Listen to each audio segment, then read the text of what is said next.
Hello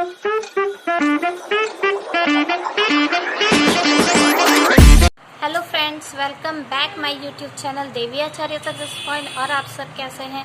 जैसा कि दोस्तों आप जानते हैं कि मैं अब कुछ दिन से सिर्फ संस्कृत का ही क्लास 8 का ही वीडियो लेके आ रही हूँ। तो आज मैं लेसन 15 का लेके आई हूँ। उसका जो पाठ का नाम है वो है गीतामृतम, यानी अमर गीता। ठीक है, तो यहाँ यानी श्लोक दिया हुआ है और उसका मैं हिंदी में अच्छी तरीके से अनुवाद कर दूंगी। तो चलिए बिना देर करते हुए वीडियो स्टार्ट करते हैं। पहला श्लोक है, देव दिव्ज गुरु प्राज्ञा पूजनम सैचम जवनम ब्रह्मचार्य महिषा च शरीरम तप उच्यते।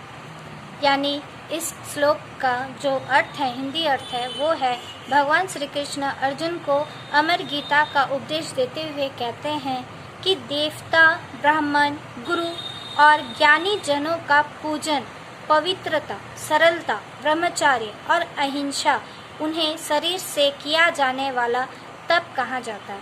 यानी तप उसी को कहा जाता है, शरीर से किया जाने वाला, जो देवता, ब्राह्मण, गुरु और ज्ञानी जनों का पूजन, पवित्रता, सरलता और ब्रह्मचार्य और अहिंसा से करता हो।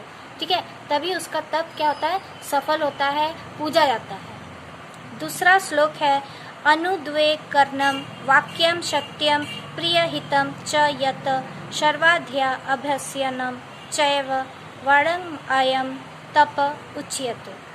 तो यहाँ पे हिंदी इसका अर्थ है, जो क्षुद्र यानी उत्तेजित ना करने वाला सत्य, प्रिय और हितकारी वचन है तथा वेद शास्त्रों का पठन व परमेश्वर के जप का अभ्यास है, उन्हें वाणी से किया जाने वाला तप कहा जाता है।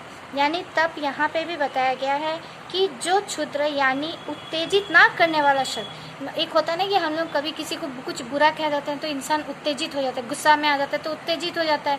या कुछ अच्छा, हम लोग कुछ खुशी का माहौल रहता है और उसमें अगर हम लोग कुछ अशब्द कह देते हैं तो उसमें भी उत्तेजित हो जाते हैं इंसान। तो ये सब अगर ना हो, सत्य, प्रिय और हितकारी वचन हो, जो सत्य हो, प्रिय हो, मधुर हो और हितकारी हो, जो भले के लिए हो। ठीक है, वो वेद शास्त्रों का पठन, वो परमेश्वर का जप का अभ्यास है। वो क्या है कि वेद शास्त्रों का पठन है, पाठ्य पुस्तक यानी पढ़ा हुआ है, और परमेश्वर भगवान का जप है। ठीक है, उन्हें वाणी से किया जाने वाला, उन्हीं वाणी से किया जाने वाला जो तप है वही सफल होता है। तीसरा नंबर में है, मन प्रसाद सौम्यत्वम मौन माप विहिग्रह भवश शुद्धि त्रियो तपो मनसा वर्च्यते। यानी इसमें इस श्लोक का अर्थ है, मन की प्रसन्नता, शांत भाव, भगवत चिंतन का स्वभाव, मन का नियंत्रण तथा अंतकरण के भाव की शुद्धता, उन्हें मन से किया जाने वाला तप कहा जाता है। यानी मन में अगर खुशी रहे और शांत भाव रहे, ठीक है, और भगवत चिंतन का स्वभाव रहे, यानी हमेशा भगवत चिंतन का स्वभाव, भगवान की उपासना या आराधना होते रहे और मन का नियंत्रण भी हो, तो ये अंतकरण की भावना को शुद्धता, उन्हें मन से किया जाने वाला ये तप ही कहलाता है। चौथा यहाँ पे श्लोक है, युक्ता हरि विहारस्य युक्त चेष्टय कर्मसु युक्ता स्वपना बोधस्य योगो भवति दुखा। यानी यहाँ इस श्लोक का अर्थ है, यथा योग्य आहार विहार करने वाले का, कर्मों में यथा योग्य चेष्टा करने वाले का और यथा योग्य सोने जगने वाले का योग अभ्यास दुखों का नाश होता है। यानी जो आहार विहार, आहार जो हम भोजन करते हैं वो जो सो हो, ठीक है, और कर्म भी अगर हम लोग का जो सो हो, माने कभी अच्छा तो बहुत ही कम, बहुत ज़्यादा ही अगर हम लोग बुरा करने लगे, ठीक है, दूसरों को दुख पहुंचाने लगे, अच्छा, सोने जागने का टाइम भी अगर जो सो हो जाए तो ये दुख का ही नाश होता है। यहाँ पांचवा श्लोक है, तेज क्षमा धृति सौम च द्रोहना नाति मानिता भवती संपदा देवम विजातस्य भरत। तो यहाँ इसका अर्थ है, हे अर्जुन, तेज, क्षमा, धैर्य, पवित्रता किसी के प्रति शत्रु भाव ना होना और आत्म अभिमान का अभाव, ये सब दैवी संप्रदा को लेकर उत्पन्न हुए पुरुष के लक्षण होते हैं।